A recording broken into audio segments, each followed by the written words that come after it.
جب رمضان آتا ہے مسلمان مردوں کو دعوت دی جاتی ہے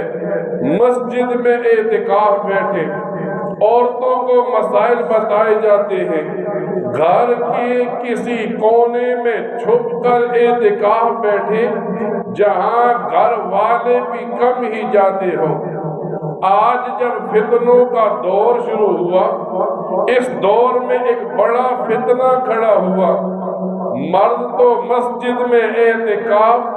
سنت مؤکدہ علی الکفایہ کرتے ہیں، ثواب لیتے ہیں، لیکن عورتوں میں فتنہ کھڑا ہوا کہ عورتیں اپنے گھر سے اٹھتی ہیں، کسی غیر کے گھر میں جا کر اعتکاف بیٹھتی ہیں۔ اب عورتیں جب اکٹھی اعتکاف بیٹھ گئی، ان عورتوں نے سمجھا اکٹھا اعتکاف بیٹھنا عورتوں کے لیے ثواب ہے، حالانکہ حدیث کی کتابوں میں آتا ہے نبی کریم صلی اللہ علیہ وسلم کے پاس ایک عورت ام حمید تشریف لائی اور فرمانے لگی، اللہ کے رسول، میرا دل چاہتا ہے، مجھے شوق ہے کہ میں آپ کے ساتھ نماز پڑھوں۔ نبی کریم صلی اللہ علیہ وسلم فرمانے لگے، تیرا یہ شوق بڑا اچھا ہے، لیکن تیرے گھر کے کمرے کے کسی کونے کی عبادت تیرے گھر کی صحن کی عبادت سے افضل ہے، اور تیرے گھر کی صحن کی عبادت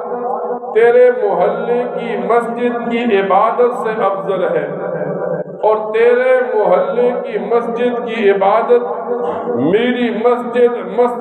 نبوی کی عبادت سے افضل ہے۔ اب ایک مسلمان دل میں سوچے مسجد نبوی کی عبادت کتنا ثواب ہے، لیکن اللہ کے رسول نبی کریم صلی اللہ علیہ وسلم اس عورت کو دعوت دیتے ہیں، گھر میں اعتکاف کر، گھر میں عبادت کر، صحن کی عبادت سے کمرے کی عبادت افضل ہوگی، کمرے کی عبادت سے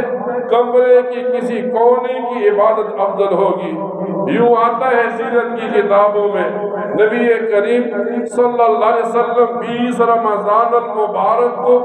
مسجد نبوی تشریف لے گئے۔ آپ نے مسجد نبوی میں خیمے دیکھے، آپ نے پوچھا یہ کس کے خیمے ہیں؟ بتانے والے نے بتایا حضرت عائشہ صدیقہ اعتکاف بیٹھی ہے،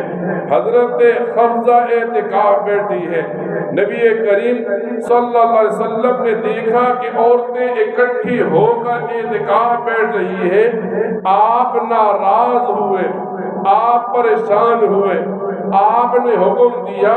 ان بستروں کو کھول کر مسجد سے نکال دو،